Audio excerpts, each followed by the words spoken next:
Hare Krishna. Welcome, everyone. I'm cleaning something right now. Just noticed a sticker was coming up my laptop. So I want to take care of this before it gets worse or I forget about it. And I may have just done that. That adhesive can be nasty stuff. Let's just do a little bit.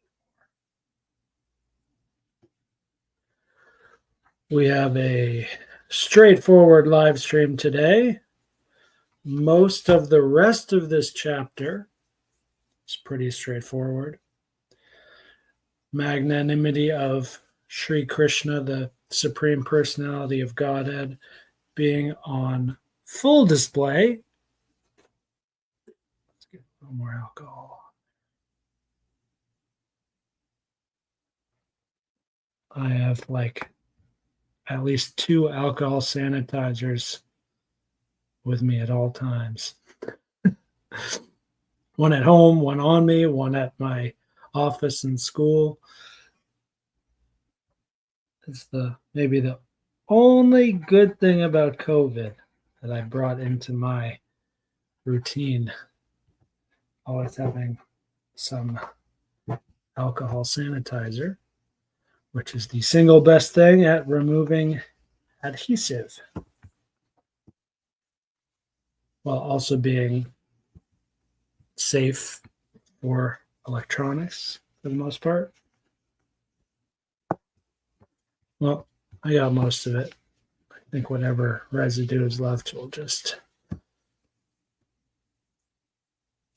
absorb onto my skin after a week or two and be gone. Yeah, mostly gone. Chapter 10, verses 24 through 27. Should be a quick stream, and the next one as well. Not much commentary from me for these verses, as you'll see. Please join me or not in invoking and honoring the Supreme.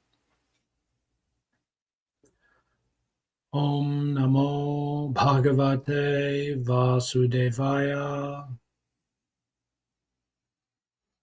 Om Jnanatimirandasya Jnananjana Salakaya Chakshur Unmilitam Yena Tasmai Shri Guruve Namaha.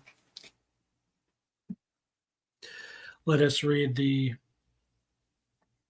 literal translation first, 24 through 27, as translated and written by H.D. Goswami. Of priests, Partha, know me as Brihaspati, the chief. Of military leaders, I am Skanda, and of water bodies, I am the ocean. Of great sages, I am Bhrigu. Of words, I am the one unperishing syllable. Of sacrifices, I am the quiet chant. Of stable things, the Himalaya. Of trees, I am the holy fig tree, and of god sages, Narada. Of Gandharvas, I am Chitraratha, and I am sage Kapila among perfected beings. Of horses, know me as nectar-risen Ukaihshrava. Of leading elephants, Airavata, and of human beings, their ruler. Let us now open up to hear Srila Prabhupada's translation, multiple translations, and commentary, starting with verse 24. Of priests, O Arjuna, know me to be the chief, Brihaspati, the Lord of devotion. Of generals, I am Skanda, the Lord of war, and of bodies of water, I am the ocean. I don't remember the ocean in the literal translation. It's probably there, I just don't remember it.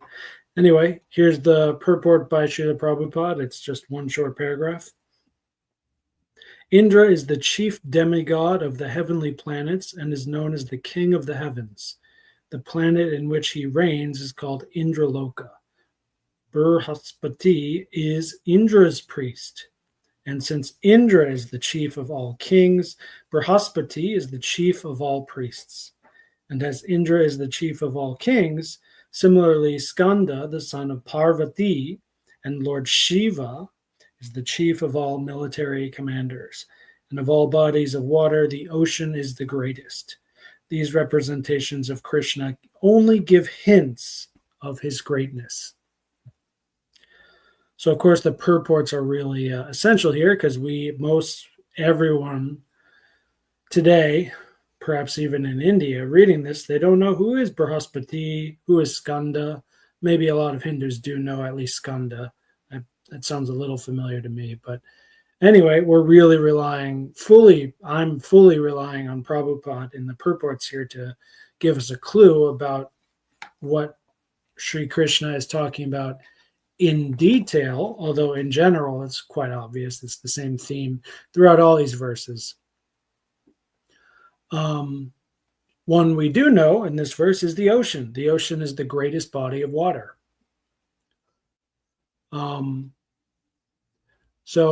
And purports notwithstanding, one way we can still relish these verses is to get a feel for the poetics and the rhythm of them.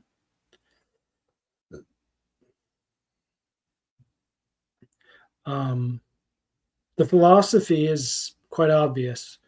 Krishna is saying, I'm the greatest of the great in all areas, not just one area. While there may be something quite mystical and profound in a general sense, I don't think that's happening much in a particular sense.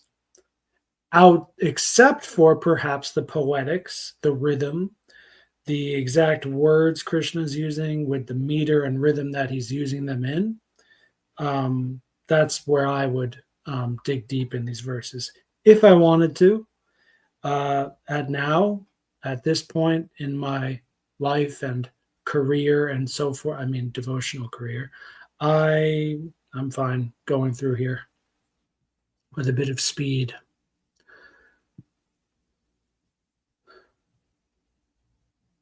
Only thing to restate is the final sentence of the purport by Srila Prabhupada, where everything we're seeing here, it's not actually the end of these discussions. It is hints of even greater greatness of Sri Krishna, which we can learn about in the Bhagavatam and so on. On to 25.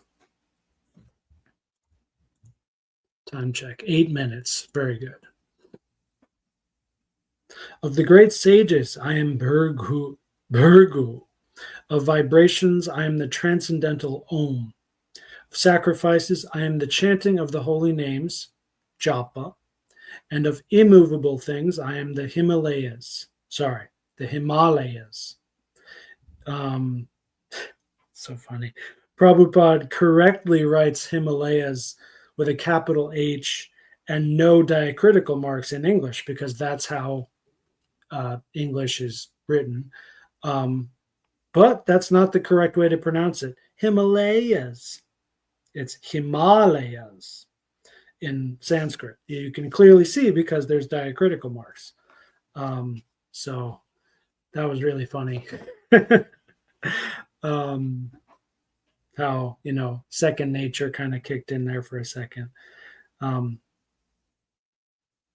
Again, I'll just read the purport. It's one paragraph, a little bit longer than the last one, but let's just read it.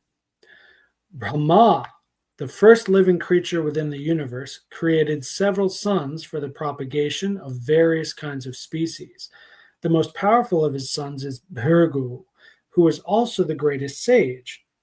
Of all the transcendental vibrations, the Om, Omkara, represents the supreme.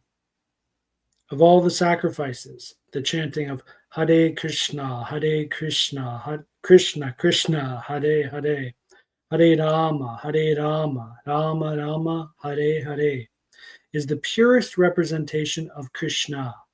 Sometimes animal sacrifices are recommended, but in the sacrifice of Hare Krishna, there is no question of violence. It is the simplest and the purest. Whatever is sublime in the worlds is a representation of Krishna. Therefore, the Himalayas, the greatest mountains in the world, also represent him.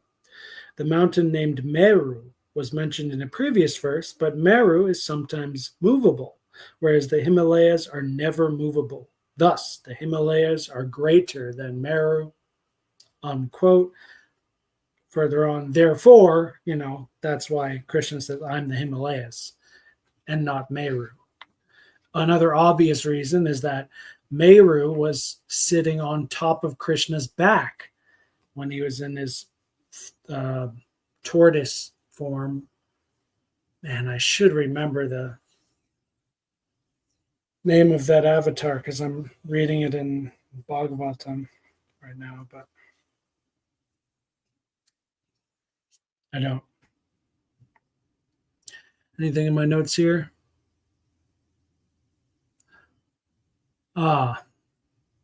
One thing interesting about the wording here is chanting. So the Sanskrit word Krishna uses is japa. So that line is jagyanam japa jagyoshmi. So sacrifices, I am japa.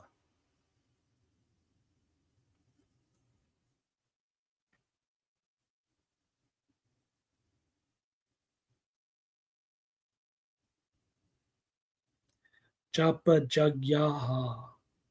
So it's actually the japa sacrifice is what I am of all sacrifices, basically. That's why, That's why you see jagyaha 2 times in that line. That's interesting. It could be stressing that we're not just talking about japa in the most general sense, but specifically japa as a sacrifice. As opposed to, for instance, affirmations or evil chanting, like cursing and things like that. But the holy chanting is probably what Krishna is referring to here. And of the holy chanting, what is the most holy? Well, Prabhupada has given that to us and has explicitly written that in this verse. Jai Srila Prabhupada.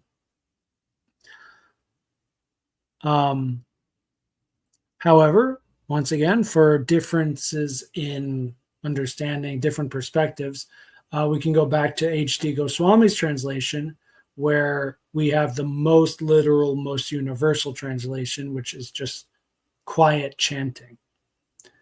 Not holy, not holy, just, it's the most bare bones, strictly literal translation you can get here. Which is also accurate. They're both accurate. So, once again, that's why I'm using both translations and bouncing them off of each other.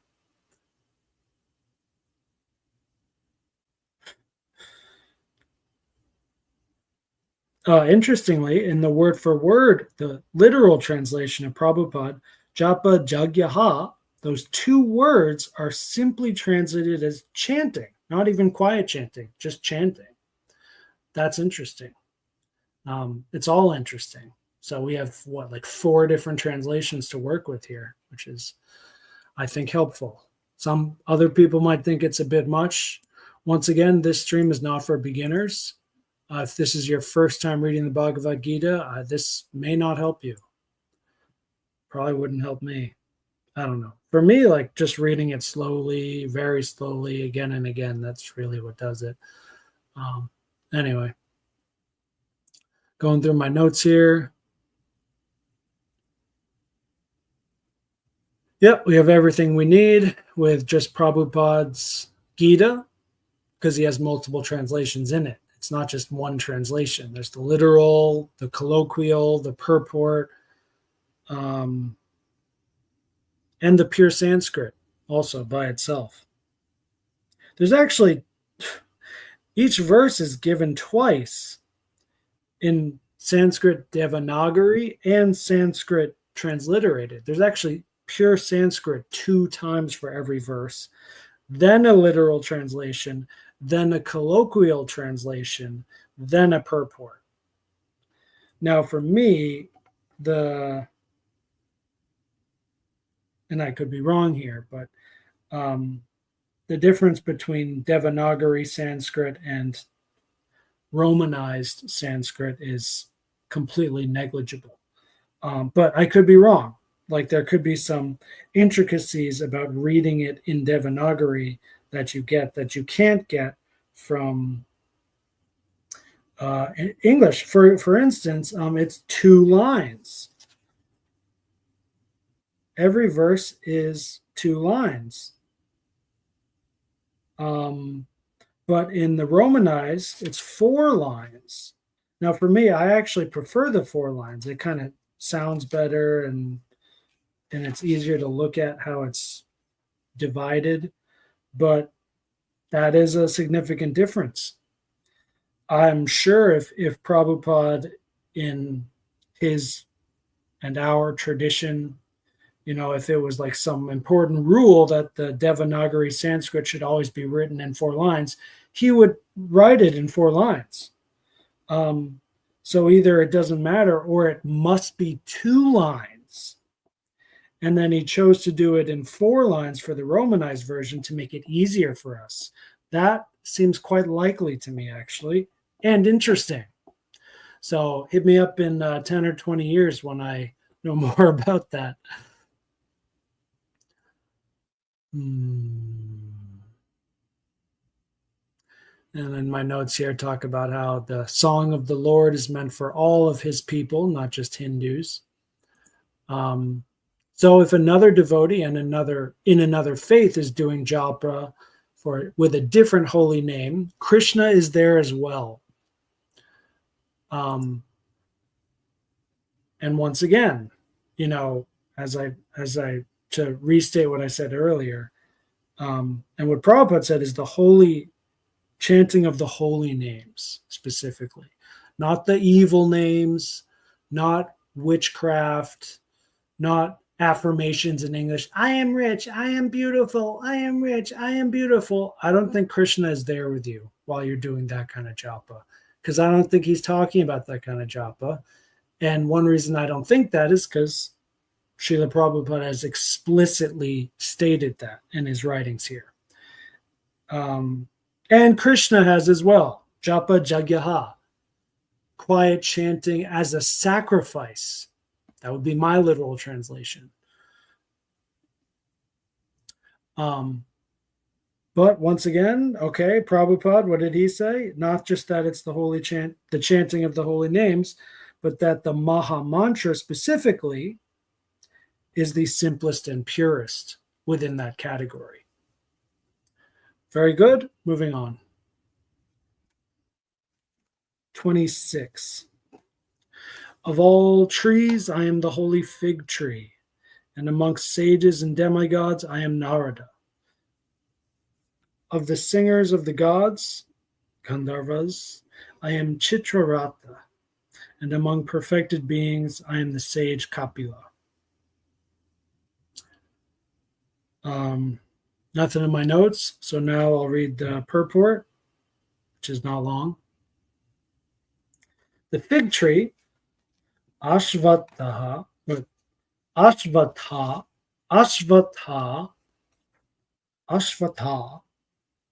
Oh, in the verse though, it's Ashvataha.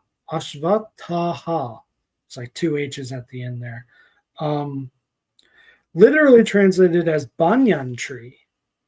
So it's, I guess, a holy fig tree in English is a further translation from banyan tree, which I'm more familiar with as a word from reading different Eastern things. Also Buddhism. I think that tree that the Buddha found enlightenment Under was a banyan tree, which I guess is also called a holy fig tree. Which I remember seeing those more in China than anywhere else actually, and they're definitely beautiful. They're like the eastern version of the willow tree. There are willow trees here too, but like in New England where I'm from, those willow trees are really profuse and very beautiful. Um,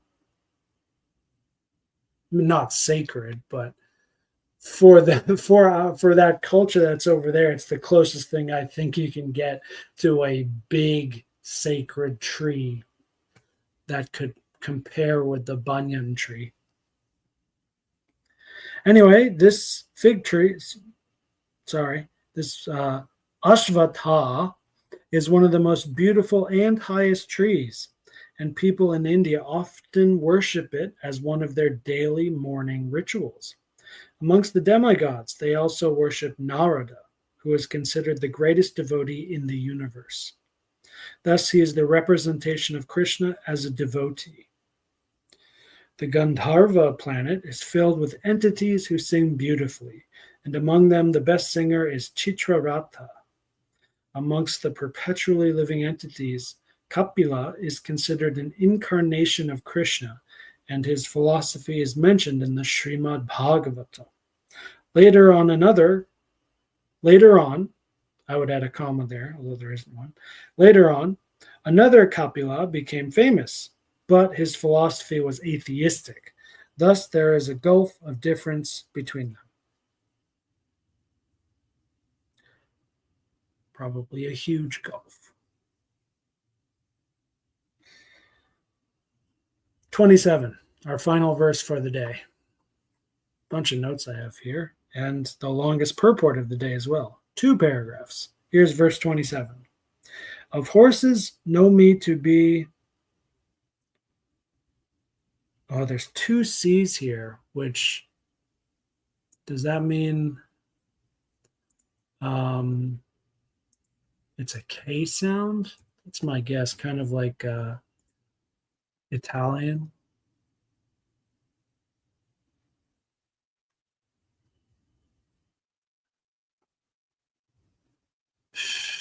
I'm looking at the pronunciation guide from the Gita, and it's not here. There's 1 C, which is ch, but 2 C's, I'm not seeing it.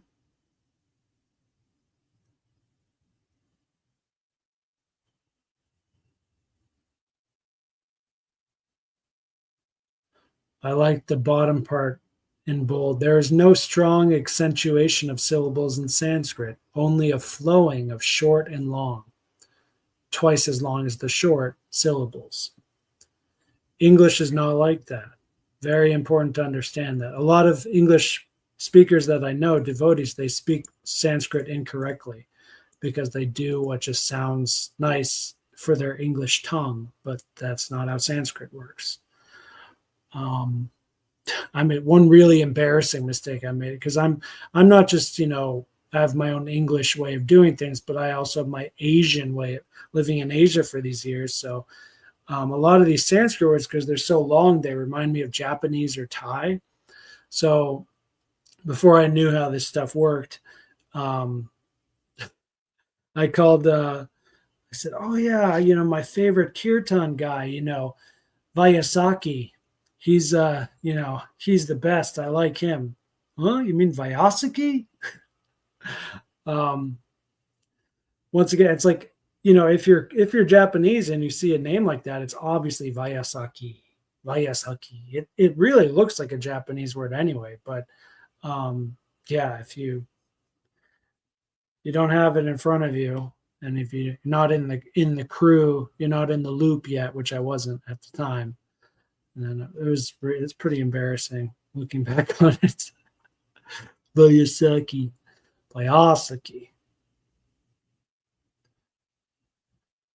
Yeah, I don't know, guys. So I'm just gonna.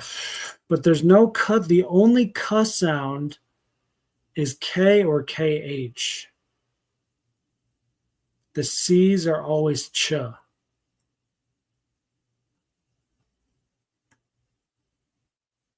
Cerebrals.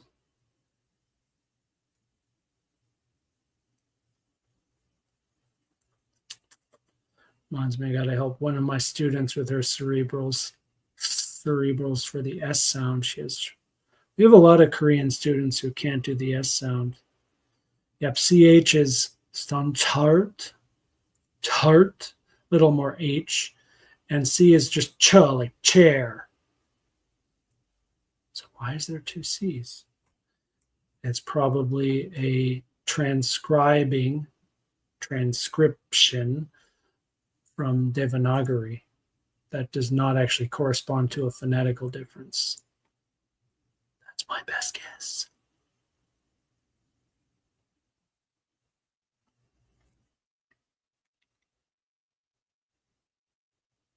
Oh, so I didn't finish reading the text yet. So let's do that again. Verse 27. Of horses know me to be Uchai Shrava. Uchai Shrava. Uchai Shrava. Uchai Shrava. Who rose, it sounds like he is rising out of the ocean, that name, who rose out of the ocean, born of the elixir of immortality. Of lordly elephants, I am Airavata, and among men, I am the monarch.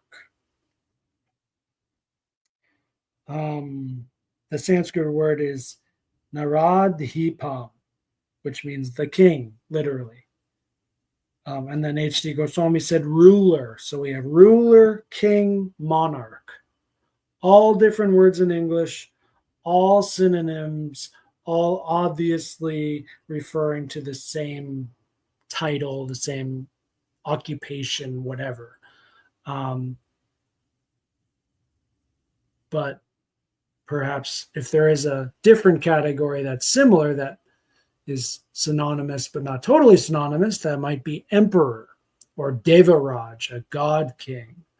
But anyway, just going through. I think the literal translation's good enough. It's of men, I am the ruler of men. Of men, I am the highest man. That's basically Chinese English what Krishna is saying here. Monarch is a beautiful term for that, because monarch literally means one ruler. So even if there are many rulers, the ultimate one ruler of the other rulers, that would be Krishna. So maybe emperor would work also. Maybe as a translation, maybe not. Maybe it's just a synonym that's kind of good enough. Let's read the purport first and then see what's going on with my notes here. The devotee demigods and the demons, asuras, once took a sea journey. On this journey, nectar and poison were produced, and Lord Shiva drank the poison. From the nectar were produced many entities, of which there was a horse named Uchayashrava. Another animal produced from the nectar was an elephant named Airavata. Because these two animals were produced from nectar, they have special significance, and they are representatives of Krishna. Among the human beings, the king is the representative of Krishna because Krishna is the maintainer of the universe, and the kings, who are appointed on account of their godly qualifications, are maintainers of their kingdoms. Kings like Maharaj Yudhisthira, Maharaj Parikshit, and Lord Rama were all highly righteous kings who always thought of the citizens' welfare. In the Vedic literature, the king is considered to be the representative of God. In this age, however, 2 commas there. Not going to argue with that. With the corruption of the principles of religion, another comma. Monarchy decayed and is now finally abolished. This is sad. those 3 commas in this sentence. Oh, maybe Prabhupada is even more depressed about this than I am. I mean, I'll just riff, then finish the purport. One more sentence. One of the only reasons Prabhupada came to America was because all the letters he wrote to the monarchs, to the scholars, to the world leaders, and no one answered him. No one respected him enough to even reply. Or maybe there was a few who replied and just said, "Oh, good luck. Sorry, Swamiji, not much I can do for you, but that sounds lovely." But, this is unthinkable. That kind of behavior from a noble king of old is just, like Prabhupada says in the purport here, these noble kings are caring about the peasants in their own land. What to speak of a holy saint, top tier saint like Prabhupada. Oh, jeez.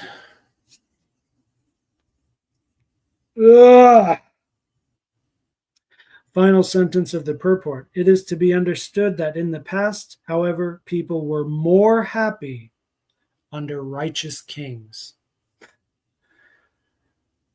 Beautiful writing. Amazing. The entities mentioned in this verse are interesting because it alludes to a great story from a previous Vishnu avatar, when Vishnu took on the form of a great tortoise to help the demons and demigods work together, which sounds pretty rare, to turn the ocean of milk from poison into nectar. And from that churning, lots of things happened, including entities being produced from the nectar. And the circumstances here are quite special. And so those entities that came out from this churning are special entities among all entities. That's why Krishna is mentioning these ones, because among, it's a rather mundane category, right? Horses or elephants, like that, they are special, beautiful animals. They're big animals, and they're very, there's probably another reason I'm not trying to think of what Krishna's thinking, but I'm just, trying to purport why it's a beautiful and perfect example, because, you have these circumstances of the churning, and Krishna is, giving us one more thing to connect in our minds with the other great Leelas, but also horses and elephants are especially relevant to human beings eternally.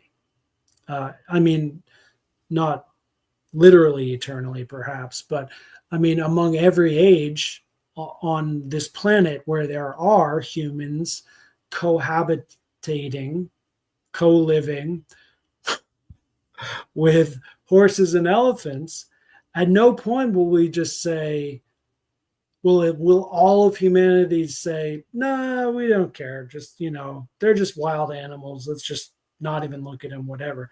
No, that's never going to happen. They're too big. They're too special. They're too beautiful. They're too useful. And this book, this song of the Lord is really meant for humans, especially. So I think that's worth thinking about. Now I wrote here, Prabhupada says that the king is the representative of Krishna because kings are maintainers of their kingdoms. And this could be why earlier Krishna said he is the ocean of the bodies of water, not just because the ocean is the greatest, but also because all bodies of water are in a way maintained or come from the oceans. Like you could think of it as like the ocean is the base layer of all water on the planet. It's the foundation of all water, and at the same time, it is the ceiling of all water. There's no water greater than it, top and bottom.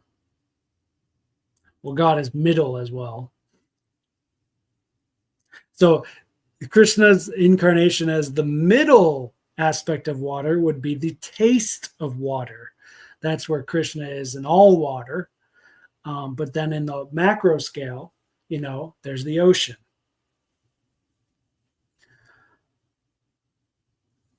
And then in the end of the purport, we have a very special something. I guess voice to text missed what I said there. The author says about how the times have changed so greatly. And while it may be easy for many people to see that a great king can be great, at least in theory, and we see it in movies, right? It's very easy for anyone to say, oh, great king is great, yay. We don't actually see that in reality anymore. The first examples I think of are not like great presidents, powerful presidents like Vladimir Putin, for instance, but the mass murderer kings of last century, Mao Zedong, Stalin, Hitler. When I hear the word great king or great ruler, that's actually in reality that I have a face and a name to attach to. Those are the first ones I think of, but they were terrible kings. Horrible. But at the same time, I mean, what happened to Germany after Hitler was done with it? It became the best country in Europe. What happened to China after Mao Zedong? It became richer and more competitive in the international world than it's ever been since the Silk Road times. And that's one of the claims that these rulers did have for their people. We're going to make America great again. We're going to make Germany great again. We're going to make China great again. They actually did.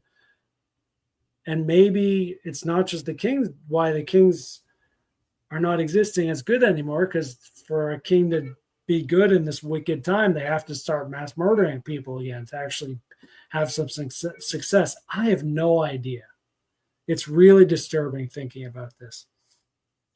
The most liberal, and I don't mean that politically, but the most like generous kind of thing I can think about of where we might see a great king today would not be in a country or state. It'd have to be in a much smaller organization of like 100 people. Like the chief of a tribe could be totally noble in a rural area, sure. Or maybe like Tony Robbins. He technically is a business leader. But if he wanted to work with the law, he could form a nation and give all of his fans passports and these sorts of things. You can do, and especially in America, you just fire up some paperwork and you can do something like this. And if he were to do that, he might be considered a noble and great king, at least more noble than other ones. My favorite that's so underrated that even though he's my favorite, I still don't think about him first when I think of great kings, but he's definitely my favorite king of this century. Sorry, the last century, I guess. Well, yeah, no, I mean, technically year 2000, it changed if you measure it that way. But let's just say from today, 2025, minus 100 years for this century, my favorite king would be King Rama IX of Thailand. But, he was so humble. That's why he's a great king, because he was so genuinely humble and never boasted or anything that, even for someone like me who would really respect and honor him as much as I possibly can, I just don't think about him. He doesn't come, he's not imposing like that, where he'll just come to mind quickly because he's so humble. As opposed to like Hitler. It's like, how do you forget Hitler? Wow.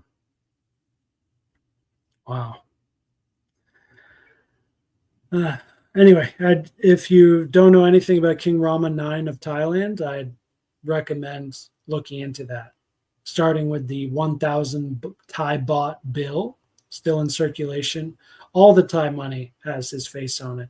He died maybe 10 years ago, and the new king who decriminalized marijuana and will probably do lots of other things like that, his son, King Rama X, maybe that's his title or not, I don't know, will be probably a very different kind of king. Many of us were hoping for the first queen of Thailand ever, myself included, but that didn't happen. If we did get that, though, she may not have legalized or decriminalized marijuana. Cannabis, I should call it. It's a big deal. It does take balls for an Asian country to do that. It takes balls, definitely. So I'm opening up to having some hope for that kingdom. Perhaps more than Cambodia. The kingdom of Cambodia, which has let China just jump all over and buy all of its land and stuff. Then again, that's mostly just the capital city. It's still a mostly third world country in all the rural areas. It's probably still Cambodia the same it was 10 years ago, last I was there. I don't know. So we don't see great kings in reality anymore, but that's not because the fundamental aspects of reality has changed. It is more that we are in a dark age and we are not worthy of having righteous kings. But if we could, we would certainly be happier. So thus ends my purport to the purport, to the translation of the verse as spoken by Sri Krishna to Arjuna on the battlefield of Kurukshetra 5,000 years ago. Thank you for your time if you're here. And if you're not here, hello? Jai Shri Krishna, Jai Srila Prabhupada, Jai Shri Vaishnavas and Vaishnavis everywhere. See you next weekend.